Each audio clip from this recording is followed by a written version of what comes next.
Good morning, everyone.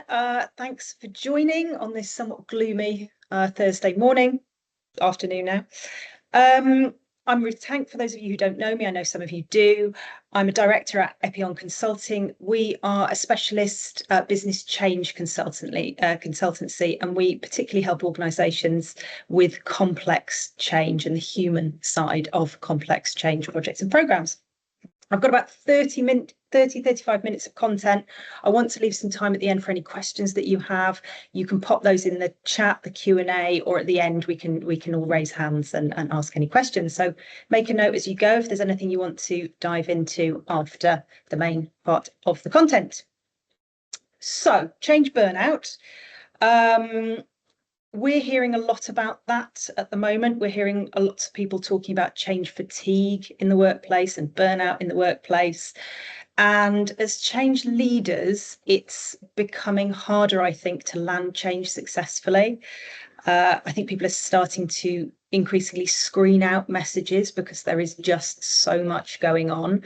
It's not uncommon. I've heard people saying that everyone's complaining that they weren't told that a change was happening, and yet we sent out 10 emails or we did a bunch of town halls, we did these meetings, and still people are complaining that they weren't told what was happening. So in this session, I'm going to cover off a few insights into why that's happening. So what's going on then from a human point of view. I'm going to include some ideas for those of you who are operating at a senior strategic level. So those of you who might have control of an entire portfolio of change and have quite a lot of power and influence. But I'm also going to dig into some practical guidance for those of you who are working at the project level and who might not necessarily have that overarching control of everything that's going on. So hopefully that will be helpful in two different ways. Why are things going wrong? Okay, well, let's start with that. And I've included 3 common issues. There are actually 4, and I ummed and ahed about whether to specifically call out the first one. It's worth speaking to because it's the issue that exists at the very, very top of organisations. And it relates to whether or not an organisation has real clarity on what you need to be good at as an organisation, which sounds quite simple and straightforward, but I'm amazed the number of times I will ask as part of a change project or programme to see the overarching strategy of the organisation, and what I receive is either not really in existence, or if it does exist, it's more aspirational. We want to be X, we want to be great at this, and very light on how, what are the specific ways in which the organisation needs to operate in order to make those things true. But let's for the moment suggest that you have got that. You've got that real clarity on what you need to be good at to win.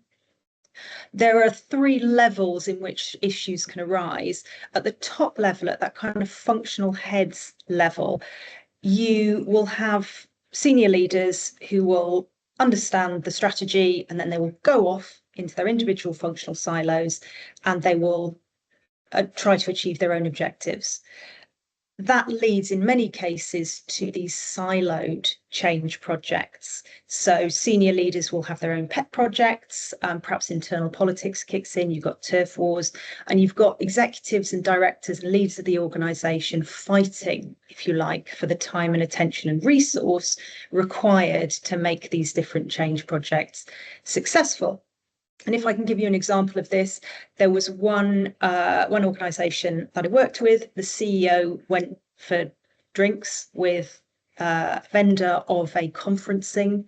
It was a sort of an immersive conference room, which post-COVID was very trendy. It was these kind of wall-to-ceiling videos, and it was great for collaboration. Would have been fantastic in an organisation like a really creative, perhaps a marketing agency or a creative agency. That would have been fantastic. This wasn't that type of organisation. So they spent 20-30 grand on a conferencing room that ended up just being one less conference room that could be used for actual meetings.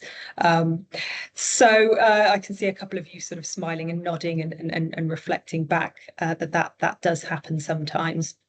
So that's an issue at that top level, pet projects, turf wars, internal politics. At the next level down, let's say even if you do control the entire portfolio, so this might be perhaps an IT director or a transformation director, you have control of the whole portfolio, but it's treated more like a backlog. It's a list of stuff you've got to get done. And the aim is to get all of these change projects done as quickly as possible. Yes, on time, on budget, on scope, within scope, but it's just let's get through this stuff as quickly as we can. And the problem with that is you've got multiple projects, multiple changes hitting often the same individuals. You get these conflicting messages about what really matters.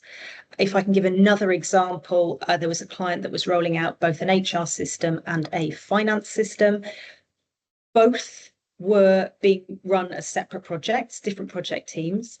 Both required input from the same roles within the organisation, and particularly the international offices.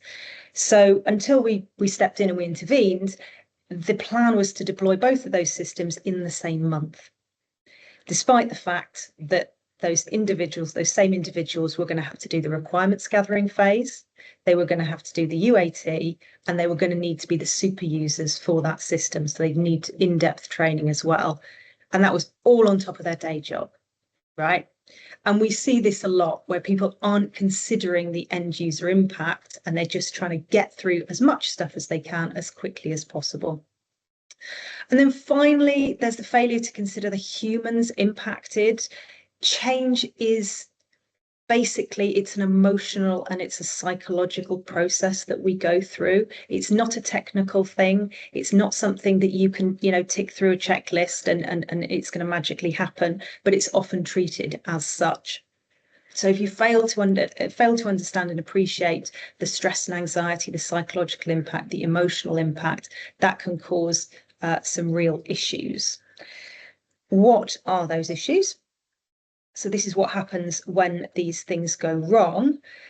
I've got three main buckets of consequences. So first of all, you've got the impact at the project level. So these might be the core KPIs of time, budget, and scope. But it's also about whether or not the project delivers the benefits of the business case. What often happens, as many of you who are involved in complex programs will recognise, I'm sure, is a project is difficult, it's hard, there's always things that don't go as expected. And especially if a project becomes really challenging, the team will end up, almost crawling to go live, completely exhausted, completely frustrated. You get to go live, and then everyone breathes this massive sigh of relief, and then, goes off to the next thing. The software vendor disappears, the SI disappears, the project team goes on to the next project, and nobody then goes and looks back at the business case and says, well, did we actually deliver what we said we were going to deliver in terms of benefits? And of course, the reality, as you'll see from some of these stats, is that most of the time, a very small percentage in terms of the McKinsey study, it's less than half, 39% of the value was delivered. This is across IT projects. So, pretty significant impact there. Then you have the organizational impacts. So you start with one project that doesn't go terribly well, then perhaps you have another project that doesn't go terribly well, and soon you create this norm, this expectation amongst staff that we don't do change. We can't do change. Oh yeah, it's another leadership initiative. It'll blow over. I just need to keep the head down. There's a wonderful, I think it was Nick, your phrase actually, malicious compliance is what you will often get. People who will do the absolute minimum until it sort of goes away and gets forgotten. For organisations, this has real tangible impacts. So retention rates might start to fall. And the evidence suggests that your high performers will leave first. So you'll end up, the people that you are retaining are the people who are perhaps the less ambitious, because the ambitious people will go to organisations that can do this stuff well. So yes, you might get retention issues, which results in recruitment cost rises. You've also got all the intangible opportunity costs, competitive disadvantage costs. If your competitor is able to do this stuff well, then they're going to start pulling ahead. So it's less tangible, but obviously equally real as well. And then finally, you've got the human cost. Very important. I've called out mental health impacts, but there are lots of other impacts as well. I called this one out because there's some really interesting data on this. This is from the rail industry, but it, I'm sure, pertains across many industries as well. £2,000 per employee per year just in sickness, of which 14% was mental health related. So this is a real tangible cost in terms of the impact on the human beings. But there are also tons of intangible costs like disengagement or unreported stress. People aren't necessarily even taking the sickness, even though they perhaps could or should. And then you've got impact on people's personal lives, their relationships, their time outside work. So this stuff matters. This stuff is real. I like to call out the data because it helps to build the business case for those who hold the purse strings. But there's also the less measurable stuff, which is no less important, even if it's less quantifiable. So what can we do about this? Before I go on to some of the ways that you can tackle this at the portfolio level, I want to just explore what's going on at a psychological level. So I'd like to explore this concept of change capacity. And the idea here is that we all have a finite capacity for change. The slight issue with that image is that a bucket doesn't have a hole in the bottom. So I think you've got to imagine that there's a hole in the bottom, and we have a certain ability to process change in our daily lives. And we do, of course, we do process lots of changes in our daily lives. We move house, our kids move schools, we get a new phone, we download a new app, we learn a new skill. So there's lots of things that we can absorb, but it is finite. The hole in that bucket is a finite diameter. And if we turn on the tap full at the top, it will overflow. So that's the situation that we're looking to avoid, is that bucket completely overflowing, and then everything gets wet and is ruined and it's a complete disaster. What is impacting this? So what are the things that we might want to consider? So we've got the things that relate to, if you like, the size of the bucket, and then you've got the things that relate to the volume of water. So three key points here. The first is around cognitive load. It's like if you imagine the processing power of a computer. Most of the time, I don't know what your laptop's doing at the moment. My laptop's pretty silent. It's not really doing much. But then from time to time, I get a download and my computer starts whirring. The fans start going mad, and it starts making this great big noise. Our brains are a bit like that. Most of what we do every day is autopilot. If you're in an office today, you probably don't remember anything, or all the things that were different about your commute to work. Perhaps the last time you walked to the shops. We only notice things if they're out of the ordinary or if they're particularly remarkable. But when we experience new information, it takes energy to decipher that, to understand what's going on, to understand what it means for me as an individual. And ditto with new skills, we are literally rewiring the neural pathways in our brain. If you think of the time that the last time you drove a car, if you do in fact drive, you probably didn't think, I'm going to hit the indicator right now, or I need to turn left, I need to hit the indicator. Unless you've got a new car like me, and I keep putting the windscreen wipers on because some of the buttons are in a different place, most of us don't consciously think when we drive a car, but I'm sure can remember how difficult it was the first time and how scary it was the first time you were in control of that vehicle. That's because the neural pathways related to driving are very strongly embedded now. The neurons just go their merry way without really having to expend much effort.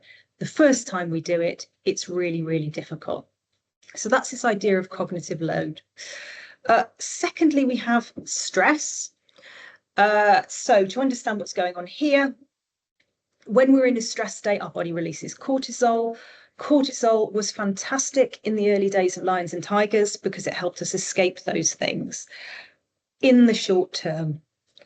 The problem nowadays is that we live in a world of micro stressors. So we're constantly having these little bursts of cortisol. It's not very good for us. And specifically in relation to the change context, it does a couple of things. It inhibits our ability to absorb new information, and it inhibits our ability to retain that information.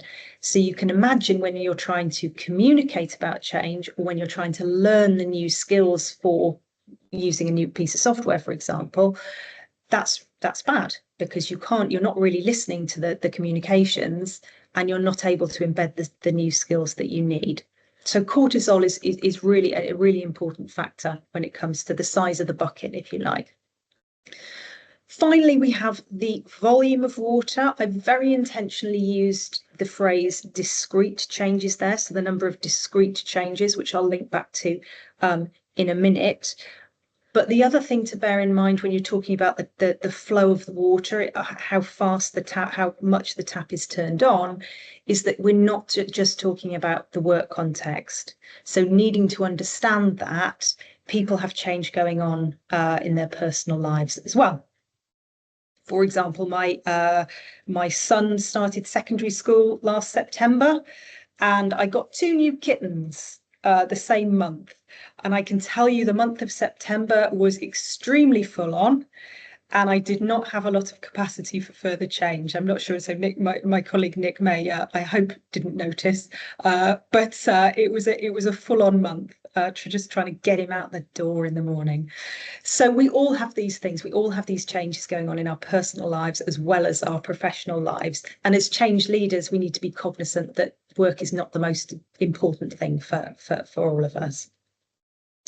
So what can we do about this? So I'll deal with the portfolio side of things first. I like this stat at the bottom. I think it's really thought-provoking that frontline employees can handle 2 to 3 major changes per year. Many organisations push way more than that. So if I were to ask you as a senior leader to prioritise the major changes that you've got going on, if you could only choose 3, what would they be? So thinking about change capacity like a budget, you have a budget of change capacity. How are you going to spend that budget? Now, this is going to require influence and persuasion skills, because not all leaders they're all going to think that their own particular project is the most important. But if you can develop some sort of impartial way of prioritizing that change budget, then you're going to be more effective at delivering all of those. So do less, ruthlessly cull, and make sure you're only doing those change projects that help you be better at the things that you need to be good at as an organisation. So that point's really key, having that clarity of what do we need to be good at. So that's at that level. At the next level down, so if you remember, I mentioned that the flow of water is about the number of discrete changes. So if you think about it from the point of view of those impacted, if somebody gets an email from the finance team about a finance system upgrade, and then they get a different message from the HR team about an HR system upgrade, and then they get something else from L&D and something else from external communications, and before long, they're completely overwhelmed because they need to decipher every single message separately. They see something come in, they need to figure out what's going on here, what do I need to do, what does it mean for me? And it's very cognitively draining. So if you can bundle your change projects together under a single umbrella set of messages, it's much easier for people. So again, linking to those organizational outcomes, what do we need to be good at as an organization? What do I need to be good at to fulfill my specific role within the organization? And then if every project links with that umbrella message, it becomes a single change, and rather than multiple discrete changes that I need to decipher individually. So standardized processes, standardized ways, like I've got an example of a change management office or a center of excellence there, which means that there's a consistent way that change is done. And when people receive something, they don't go, what is this and what do I need to do with it? They go, okay, this is a change related message. Okay, I understand it has a consistent format, a consistent process, a consistent way of being done. And then finally, so there's stuff within the human aspect that I'm going to cover at the project level as well. So this isn't all you need to consider at the portfolio level. But if you are in that senior leadership capacity, you are likely to have the control of the budget, change budget. And you're likely to be able to have the authority to carve out an appropriate change budget. So what is an appropriate change budget? There's some research that you should be looking at about 15 to 20% of the total budget for technology implementations, up to 80% for complex change projects. I've seen organizations that will hire the likes of, I'm not going to mention any names, but the big consulting firms to create a culture change strategy, for example.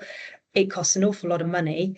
The strategy looks beautiful, but then there's very little budget left over to actually make it happen. So actually thinking about, okay, only 20% should be around deciding what to do. It's the 80% that should be the how you're actually going to make that happen, because it's always much more complex to execute than it is to define the strategy in the first place. So that's something to be considered, thinking about appropriate budget. The last bullet there, so consolidation periods, making sure that people get some rest in between all these big, heavy hitting projects. And then if you do have the ability to invest in any sort of leadership upskilling, yes, upskilling in change competencies, what good change, business change looks like. Psychological safety is really key here, because there's a strong correlation between reported levels of psychological safety and successful change, which of course makes sense when you think that you want people to feel safe to report issues if they spot them, and report them proactively and feel safe to report them when there's something you can do about it, rather than when it's all gone completely wrong. People are much more likely to engage with a change if they trust that their leader has their best interests at heart and is open and available and willing to listen. So you move away from that kind of malicious compliance problem and into more of a kind of partnership and collaboration with those impacted to make the change successful. So psychological safety is really, really key there. So that's at the portfolio level. That's for those of you who have quite a lot of power and influence with senior executives, with board levels, with C-suites. But what do you do if you don't have that? And I think lots of us can think of situations we've been in where we don't have that level of power and control. So there's a few things that you can do. You can tackle the siloed change project on your own if you develop a really strong collaborative network with others in the organization. So making sure that you're linked up with them, making sure that you understand what else is going on within the change portfolio, making sure that you don't have that situation where change is hitting people, time and time again. Even if you don't have the ability to define a portfolio program level set of messages, some sort of transformation program, what you can do is ask senior leadership what their priorities are. Look at any strategy documentation that does exist. Often organizations will publish their 3-year plan or their 5-year plan. Try as much as you can to link with existing messages that people are already familiar with. What that's going to do is a couple of things. Yes, it's going to reduce that cognitive load because they're seeing something that they've already seen. Secondly, we have something called a familiarity bias. So unless there's a real cynicism attached to whatever that high level strategy is, people are going to see familiar words, they're going to see familiar phrases, they're going to see perhaps a similar look and feel to documentation that they've already seen, and they're going to feel just a tiny bit more reassured than they would do otherwise. So that's something that you can do at that portfolio level. It's limited if you've got other people, talking at cross purposes and you've got others going rogue, if you like, throughout the organization, but it can help a little bit. The big piece is around the human impact. So at that project level, I've flipped the order here slightly. So I've spoken about reducing stress first because it's a dependency for the second one. Why is this? Because if people are in a stress state, they're not listening. So you can keep talking and keep talking. You can shout louder and shout louder. You can create the most amazing communications campaign, the most fantastic training, and people, they're not there. Their head's somewhere else. So the first thing to do is to consider how stressed are people, how much is going on for them. Let's work to address that first. Couple of things you can do here. Reduce uncertainty, first of all, and you can do this through communications. You might challenge me and say, I've got nothing to communicate. I don't know when we're going to go live. The go live changes all the time. We're right at the start of the project. We don't have any information, or we're not confident in the information that we have to communicate. Tell people that. I know it sounds silly, but a good example, a project I worked on a while back. It was a really, really tough situation. It was a redundancy situation for a major airline. And it was a redundancy / renegotiation and 2P over to new contracts. They had very favourable contracts. They were moving to less favourable ones. The unions were involved. It was extremely high stress, extremely high risk. I was working with the HR and legal teams, and they wanted to say nothing. They wanted to lock it down because the risks of saying the wrong thing in a unionised environment was you concede ground in the negotiation, which is obviously bad. So what I said to them was, look, just tell people that this is a formal process. It has formal rules. There are things that we simply cannot by law talk about.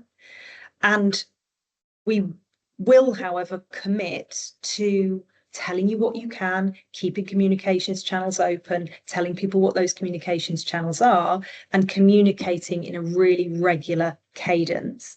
So we had a weekly newsletter, and I remember sitting on holiday in a cafe, because it was the only place I could get Wi-Fi, trying to finalise that newsletter to go out at 3:00 on a Friday afternoon, because that was the commitment. And the commitment was that people would get a communication every Friday, come what may. And the result was, it was still really, really tough. It was still really hard.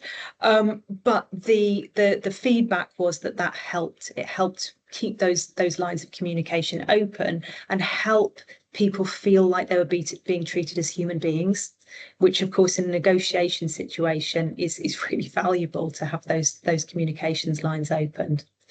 So that's reducing uncertainty, really important. Even if you can't build psychological safety at the leadership team level, you can't influence outside the project that you're currently working on, you can build psychological safety within the project team. So the extent to which you and the project team, the change team work as one team, and people within the team don't feel afraid to flag issues. So the classic situation in which this can sometimes go wrong is when people feel too afraid to put anything but green on their ag status. I love putting orange, I love putting red, Because for me, I'm like, right, I need help.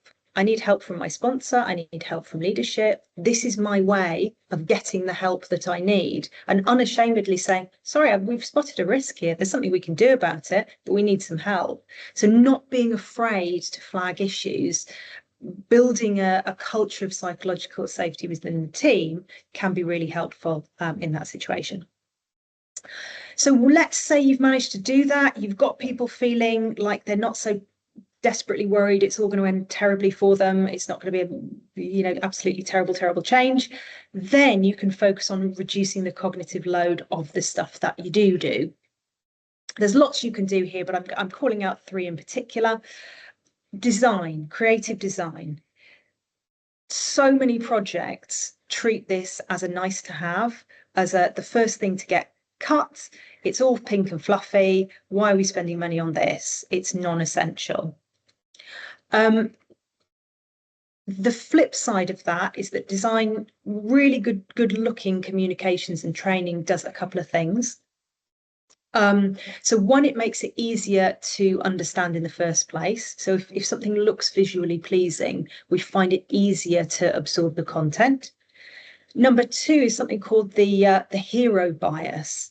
And this is why the likes of those wonderful consultancies that I spoke about earlier, all of their stuff looks absolutely beautiful, because we as humans, if we see something that looks good, we unconsciously rate the content of that more highly than if it looks bad. And this is true. This is very sadly true in terms of human beings, height, depth of voice. Apparently, sometimes I intentionally lower my voice because apparently people with lower voices sound more credible. Taller people are more credible. It has absolutely no objective bearing on whether or not that person knows what they're talking about. But we as human beings are not very sensible. And design can do this. If your stuff looks rubbish, people will assume that the content is rubbish too. So design is important and it shouldn't be cut. Elaborative encoding. This is the process by which we find it much easier to learn skills if they're linked with things that we already know. So back to the car analogy, I recently got a new car. So I got a new car about a month ago. And yes, I keep putting the windscreen wipers on by mistake because those neural pathways are so strong. But what I'm not doing is sitting there, in a cold sweat on my driveway because I'm so scared to go anywhere, because it's such a difficult, cognitively draining thing for me to do. Most is still autopilot, and it'll take me a few weeks to get used to the new car. But because it's linked with the skill that I already know, it's much, much easier than it was when I first started to learn. What this means in change projects is tailor your training to what the person needs to do in their role. Big bugbear of mine is out of the box training that software vendors will often provide that looks kind of 80% the same as what the system looks like for people, but only 80%. And then people will look at the training and they'll go, but that button's in a different place, or I can't see that button that appears on that video. I'm going to break something. Something's gone wrong. So sometimes that kind of standard out-of-the-box training, not even relevant to my role. So it's teaching me 10 things I don't need to know for the 5 things that I do need to know. Tailoring that training will help with this elaborative encoding process and make it much easier to learn. Finally, emotion and storytelling.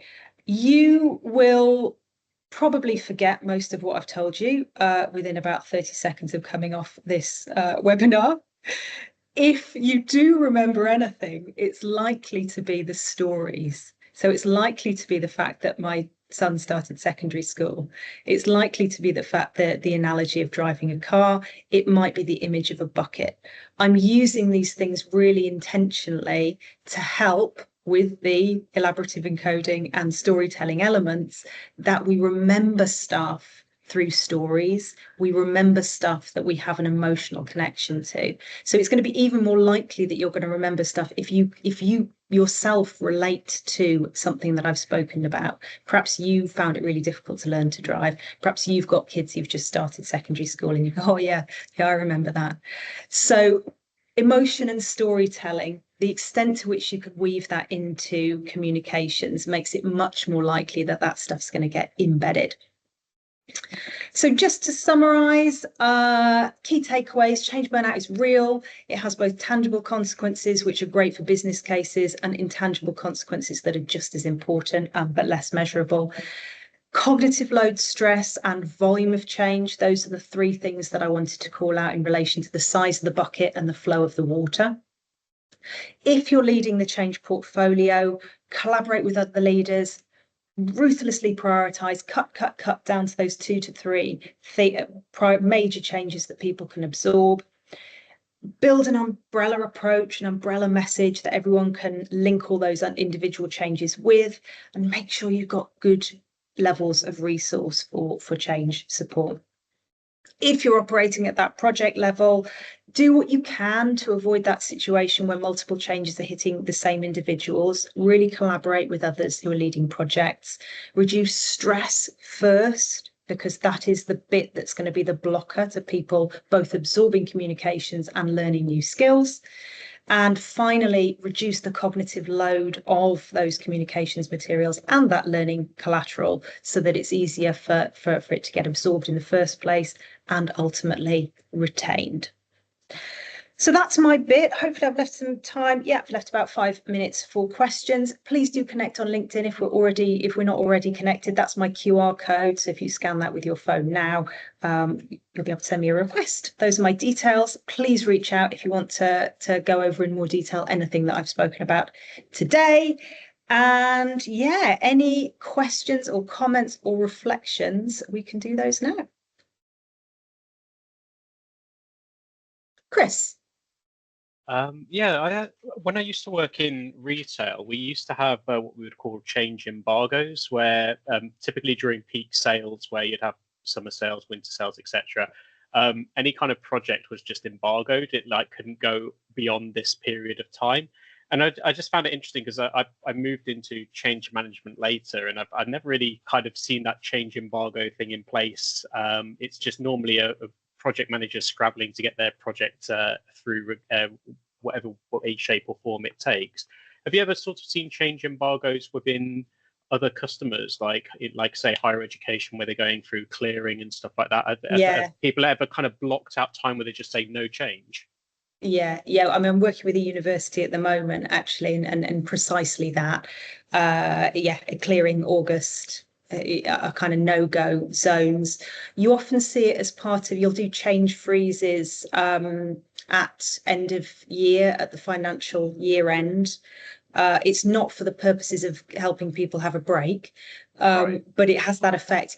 Often over Christmas as well, I've seen lots of organisations will stand down the change team for usually about a month. So, midway through December to midway through January. Again, it's just to the thinking behind, particularly around technical issues, is if you go live around that time, there might not be the technical support to fix issues. But the result is a positive one in that it gives people a break as well. So I'm a big fan. I've never seen somebody do it purely to give their people a rest. I'd like to see it, but I've not seen it. I guess if there's a natural process to it, because if there's no one around and they're all enjoying their holidays, you have to give them a rest, really, because there's no one around to actually absorb it. And I'll just quickly ask, I'm so terribly sorry I missed the first 10 minutes. Is this recorded, and will the recording go up on LinkedIn? It will. So you'll have access to the recording as being part of the meeting. I'm also going to put it up on YouTube. So we've got a YouTube channel. So we put all of our videos up there as well. So that'll be up within probably the next week or so. Brilliant. Thanks, Ruth. Can I add something very quickly about change freezes? Just that very often the ones we come across actually freeze technology change. Rather than recognizing that during the period when things are crucial, like sales or clearing, people may still having to find themselves having to embed and absorb and fully adopt changes that were made a week or two beforehand. And there's not always a tying together of, well, what's going on for the people who have to adopt this change, and it's all kind of built around the technology cutoff. We can't change the technology now. So I think it needs a bit more thinking than it often gets, the change freezing. Yeah. Andrew, you've got a question? Hi, Ruth. Well, just firstly, thank you for today. Really interesting and helpful insights. Just following on from, I think it's Chris, is it? What Chris said about embargoes, and I'd scribble down, the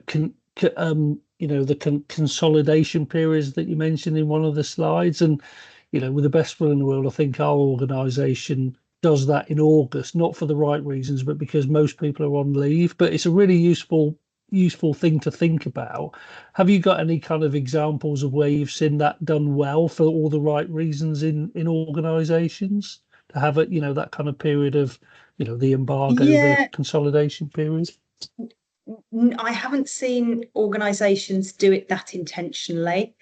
I have seen, I mean, for example, in Italy, people go away. I mean, they literally leave for about 6 weeks. They'll go to the beach, and France similarly. It's like, yes, things wind down a bit in the UK, but it's not that kind of complete deep rest, deep stepping away from work.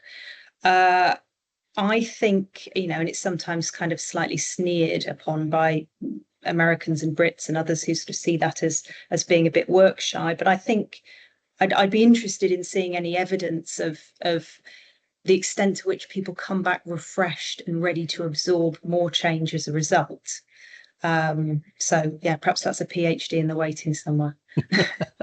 Thank you. Sure. I just want to add to that. Actually, it's cyclical. It's an age thing. So I'm probably older than all of you. But there was a time when factories manufacturing shut down for 6 weeks. It used to happen, and that's when we were a heavy industrial manufacturing company, and that used to happen. And change used to happen then. But if you look at us now, change is predominantly over the 80s, where we've become more part of Europe, more financial institutions, more leisure activities. We've lost agriculture, so you don't have those tranches. But Spain, France, Italy, who own those now, are very unionised and industrial and do. So you will see it, and that's why our European cousins are slightly more relaxed than we are. It's just an observation, you know what I mean? It's worth noting. Yeah, absolutely. I mean, I think that something interesting, an unintended consequence of cloud technologies particularly, is that this evergreen functionality was billed as this brilliant situation where instead of doing the latest Windows update or the latest software, Office update every 3 years, you now have these micro changes all the time. Correct. Without considering that every single little change, a button moves, your Teams chats and channels are segmented differently, or things look a bit different. There's something new that wasn't there before. All of those are micro changes. All of those are adding, they're eating into our change capacity, that finite change capacity, and they're adding stress. So there's little micro doses of cortisol. Absolutely nailed it there. Especially with Microsoft. That's it. And so, there's that little panic when you join a meeting and suddenly the button's in a different place. There was no logo on the front page of this presentation. I don't know if you can see it now, but there's a logo on mine. Nick can't see it. And all of those are little teeny tiny micro cortisol injections. And the wonderful guys at Silicon Valley love change. They don't really recognize always that not all of us do, and Microsoft is not the most important thing in our lives. So I think there's something there that I don't think we're going to change the world, but it's something to consider. Anyone got any other questions before we wrap? Just to say thank you very much. Oh, well, thank you. And thanks to everyone for joining. Really appreciate it. Yeah, you'll have access to the recording almost immediately. And as I said, we'll post it on LinkedIn and YouTube as well within the next week or so. Thanks, Ruth. Brilliant session. Fantastic. Cheers. Thanks, guys. Thank you. Bye. Cheers. Bye. Thank you, Ruth.